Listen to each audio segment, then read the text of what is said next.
साधारण वेगवेगळे बदल झाले.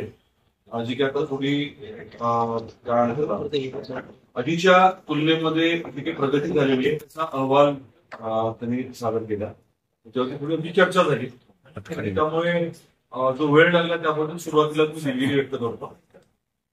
तर 3-4 मुद्दे आपल्या सर्वांच्या समोर मला मांडायचे होते.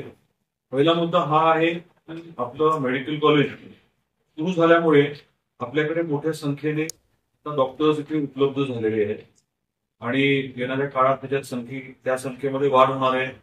आता जवळजवळ 150चा कॉन्ट्रॅक्च्युअल नर्सिंग स्टाफ सुद्धा पुढच्या 15 दिवसांमध्ये घेतला जाणार आहे आणि थोडक्यात रुग्णसेवा जी आहे त्याच्यामध्ये बदल निश्चितपणे सकारात्मक झाला. आपल्याकडून जे पेशंट सोलापूरला रेफर व्हायचे त्याची संख्या देखील बऱ्यापैकी कमी झालेली आहे आणि काही महत्वाच्या क्लिष्ट अशा शस्त्रक्रिया या आपल्या दवाखान्यामध्ये व्हायला आता सुरुवात झालेली आहे.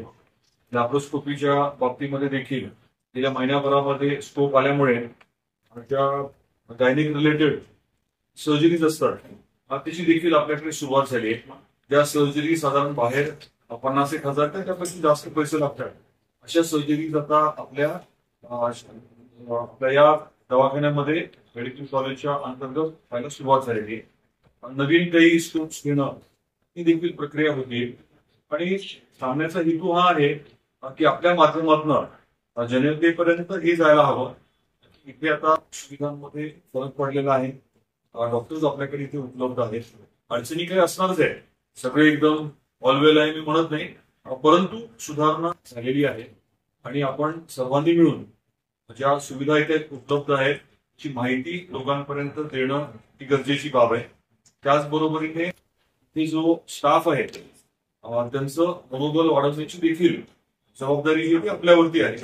बरेच जण बाहेरच्या राज्यातून आलेले आहेत आणि इथे त्यांना योग्य ते सहकार्य मिळायला हवं अशी त्यांची अपेक्षा असते. मी खरं तर आढावा घेण्याचं एक कारण तेही होतं. गेल्या काही महिन्यांपूर्वी आढावा घेतला तेव्हा लक्षात आलं होतं की इथे काही गैरप्रकार घडतात आणि मदतीला कोणी नसतं. त्यामुळे पोलीस चौकी इथे सुरू करण्याच्या बाबतीतला एक निर्णय झाला होता. त्याची अंमलबजावणी झाली, त्याचा नक्कीच उपयोग झालेला आहे. आपण ही वेगळी माहिती घेऊ शकतो. तर ही मेडिकल कॉलेजच्या माध्यमातून होत असलेली जी काही प्रगती आहे, जी काही सुधारणा आहे त्याचा एक तर आम्ही आढावा घेतला. अजून काय काय करणं गरजेचं आहे याबद्दलची महत्वाची चर्चा झाली आणि आपल्याला मला आवर्जून सांगायचं आहे की गेल्या वर्षी आपल्या नवीन सिव्हिल हॉस्पिटलच्या इमारतीचा विषय जो पुढे आला होता आणि आपल्याला माहिती आहे की एमजीबी पुढे आहे सर्वांना कल्पना आहे. तिथे भूमिपूजन झालं होतं. निधीचा थोडा इश्यू होता, त्यामुळे प्रत्यक्षात काम होणं काही शक्य नव्हतं. तर आपण आता ईडीबी मित्र संस्थेच्या माध्यमातून ईडीबी एशियन डेव्हलपमेंट बँकेच्या माध्यमातून कर्ज आपण मेडिकल एज्युकेशन डिपार्टमेंटला उपलब्ध करून दिलं होतं. ते जे पैसे आहेत त्यातले 300-350 कोटी रुपये कर्ज जे आहे ते आपण आपल्या धाराशिवच्या नवीन सिव्हिल हॉस्पिटल वापरण्याचा एक महत्वाचा निर्णय घेतलेला आहे आपण, म्हणजे आपल्या महायुती सरकारने. त्यामुळे आपल्या धाराशिवचं सिव्हिल हॉस्पिटलचं काम, नवीन सिव्हिल हॉस्पिटलचं काम ते जरा थांबलं होतं, स्थगित होतं, ते आता लवकरच सुरू होणार आहे आणि अद्यावत नवीन सिव्हिल हॉस्पिटल जे आहे ते आपल्या धाराशिव शहराला, जिल्ह्याला उपलब्ध होणार आहे. त्याची प्रक्रिया आता जरा गतिमान होईल. काम प्रत्यक्षात सुरू होण्याची आपल्याला कळवायचं होतं. आणि नवीन सिव्हिल हॉस्पिटल तिकडे होते म्हटल्यानंतर आपली इथे जी 20 एकर जागा आहे त्याचा देखील योग्य वापर होणं, नियोजन होणं, त्या अनुषंगाने देखील आज चर्चा झालेली आहे. आणि इथे आपल्याला आता जे मेडिकल हब आपण करायचं प्रपोज केलंय, आपली जागा जागा आणि इरिगेशन डिपार्टमेंटची तर जागा आहेच, परंतु त्याच्या बरोबरीने ही अधिकची 20 एकर जागा आपल्याला कशी उपलब्ध होऊ शकेल. त्यातलं नर्सिंग कॉलेज आहे, जीएनएम बीएससी जीएनएम, इथे रेग्युलर बीएससी नर्सिंग आपल्याला कसं सुरू करता येईल, आपल्याला फिजिओथेरपी कॉलेज कसं सुरू करता येईल, डेंटलचाही आपला विचार आहे आणि फार्मसीचाही विचार. तर हे 3-4 विषय आपल्याला कसे पुढच्या काळामध्ये घेता येऊ शकतील या अनुषंगाने देखील विचार विनिमय चालू आहे आणि आपलं वैद्यकीय शैक्षणिक संकुल करण्याच्या अनुषंगाने हा सर्व विषय जो आहे तो येणाऱ्या काळामध्ये महत्वाचा ठरणार आहे. तर आज सांगण्यासारखे हे 3 मुद्दे. पहिला मुद्दा काय आहे, मेडिकल कॉलेज आणि अनुषंगिक आपल्याला जो स्टाफ उपलब्ध झालाय, जे डॉक्टर्स उपलब्ध झाले, त्याच्यामुळे आपल्या इथल्या रुग्णसेवेमध्ये नक्कीच फरक पडलेला आहे. अजून आपल्याला अनेक गोष्टी करायच्या, परंतु आता एवढे डॉक्टर्स उपलब्ध आहेत, अशा प्रकारच्या सर्जरी आपल्याकडे होतात, हे जनतेपर्यंत पोहोचवण्यासाठी म्हणजे आजच नाही, आज लगेच काहीतरी सांगून उद्या बातमी असं मला अपेक्षित नाही. आपण डीन साहेबांना मी आवर्जून इथे विनंती करणार आहे की आपल्यावर थोडं इंटरॅक्ट करावं. एखादी स्पेशल सर्जरी झाली कॉन्फरन्स घ्यावी, ज्या डॉक्टरने सर्जरी केली त्यांचाही आपल्याला सत्कार करता येईल. मध्ये स्पाईनची सर्जरी झाली, स्पाईनची महत्वाची सर्जरी झाली.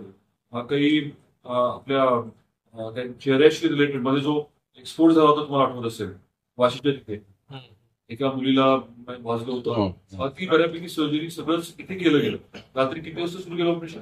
11:30. किती वेळ झालं? रात्री 11:30ला सुरू केलं ऑपरेशन.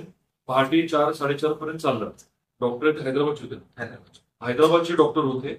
आता असे जे विषय आहेत ते देखील आपण आवर्जून अशा केसेस जे आहेत त्या आवर्जून सांगायला हव्या, लोकांपर्यंत जायला हवं. कुठे काही अडचणी असतील तर ऑफकोर्स त्याही आपण मांडा, त्या सोडवण्यासाठी मी सर्वजण जबाबदारी स्वीकारूच, त्याच्याबद्दल काही अडचण नाही. पहिला मुद्दा हा. दुसरा मुद्दा जो आहे तो आपलं नवीन सिव्हिल हॉस्पिटलचं काम जे आहे, जे थोडंसं स्थगित झालं होतं, त्याला आता चांगली चालना मिळणार आहे.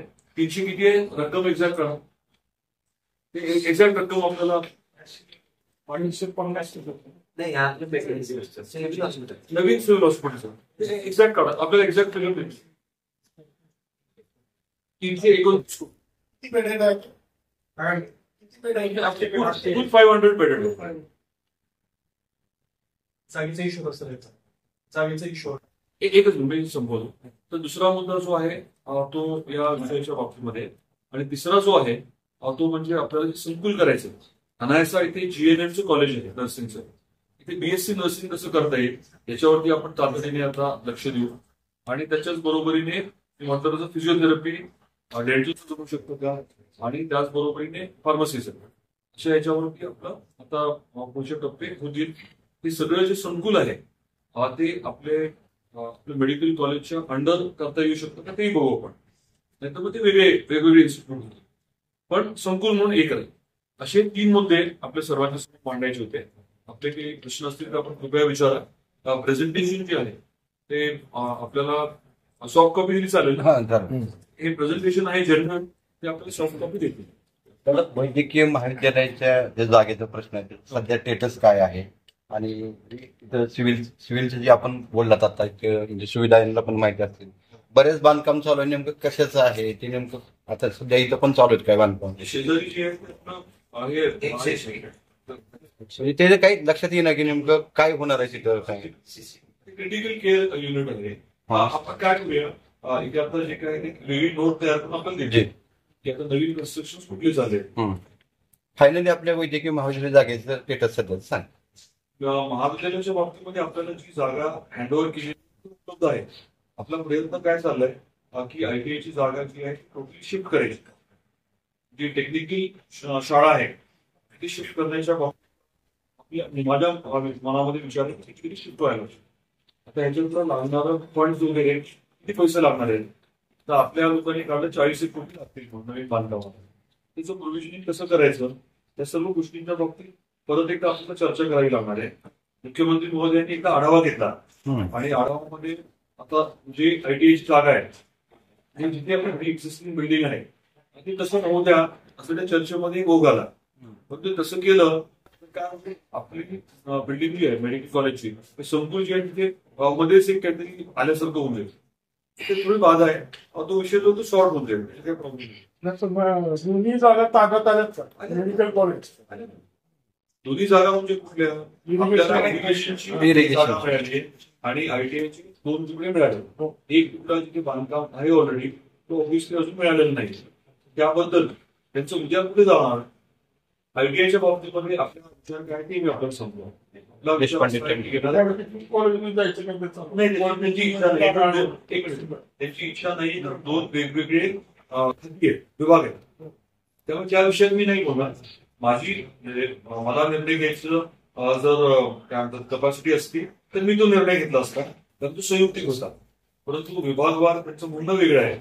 त्यामुळे जी टेक्निकल स्कूल आहे सध्या देशपांडे हा टेक्निकल स्कूलच्या तिथे आपल्याला सीएसआरच्या मदतीने आणि काही मोठं एखादं आता मित्र संस्थेच्या माध्यमातून आयटीआय मध्ये मोठ्या कंपन्यांना इन्व्हॉल्व्ह करण्याची आपण पॉलिसी आणली.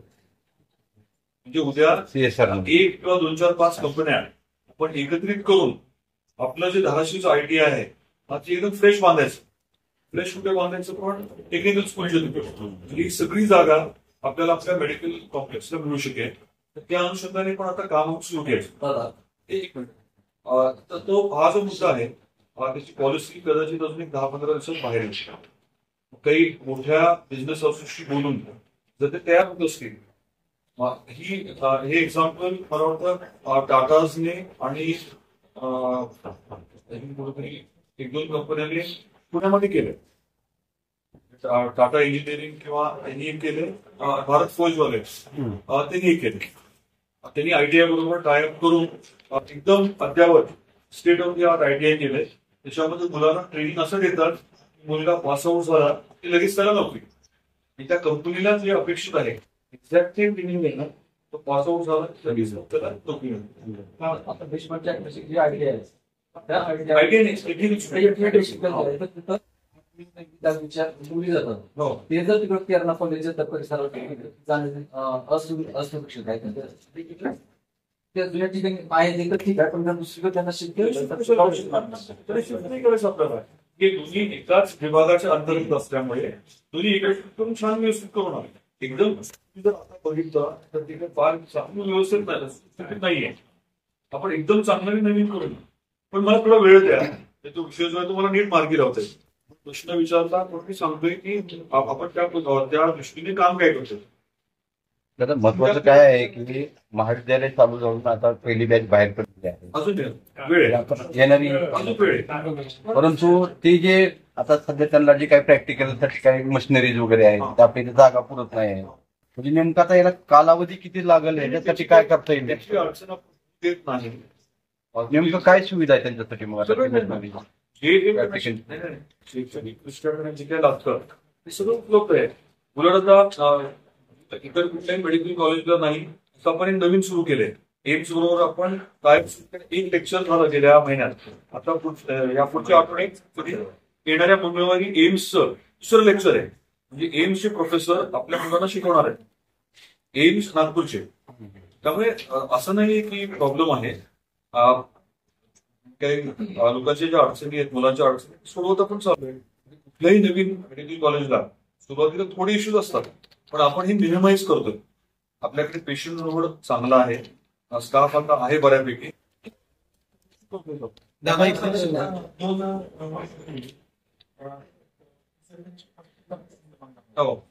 हो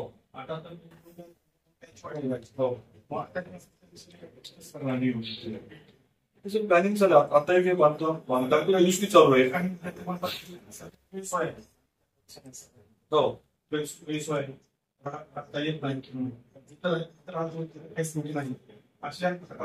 माझं मत काय विषय असेल ना तर एकदा वेळ घेतली आणि आपण ग्राउंड मारलं ते बरं राहील.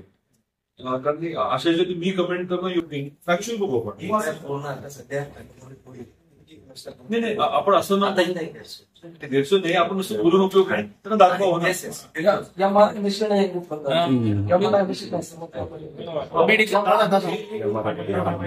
तोच प्रश्न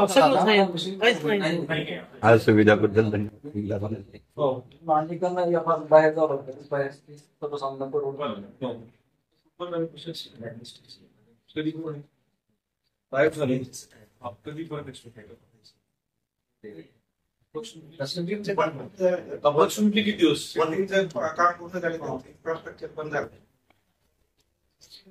अप्रॉक्सिमेटली किती दिवस त्यांच्या गुणांतून फोन लावून आम्हाला प्रश्नाच्या गुणांतून राज्य सरकारने या खबरदारी घेतली. कृष्णा डायग्नोस्टिक्स नावाच्या कंपनीला काम दिलंय. सिव्हिलचं काम सांगितल्याप्रमाणे बऱ्यापैकी झालंय आणि प्रत्यक्षात MRI मशीन मी मला एक्झॅक्ट सांगतो किती दिवसामध्ये ते लावतील. डेंटलचं पण तसंच आहे. MRI बोलला डेंटलचं पण मध्ये फक्त दात हालत असेल तर काढून देऊ, आणि बाकी किटिंग वगैरे सगळं बाहेर करा. दात फक्त हालत असेल तर काढून दिलं जाईल, बाकी काही नाही. डेंटलचा विषय आहे. नाही इथं आपली मेडिकल कॉलेज डेंटलचा विषय म्हणजे मशिनरी पुढं, म्हणजे आमचा म्हणायचा उद्देश काय आहे की मग पुढलं ट्रीटमेंट काय. फक्त तुमचा फक्त दात काढणार आहे. मला कशा महाराष्ट्रातील ताज्या बातम्या पाहण्यासाठी आमच्या YouTube चॅनेलला सबस्क्राईब करा. इंस्टाग्राम आणि फेसबुकवर हा व्हिडिओ पाहत असाल तर फॉलो करायला विसरू नका. धन्यवाद.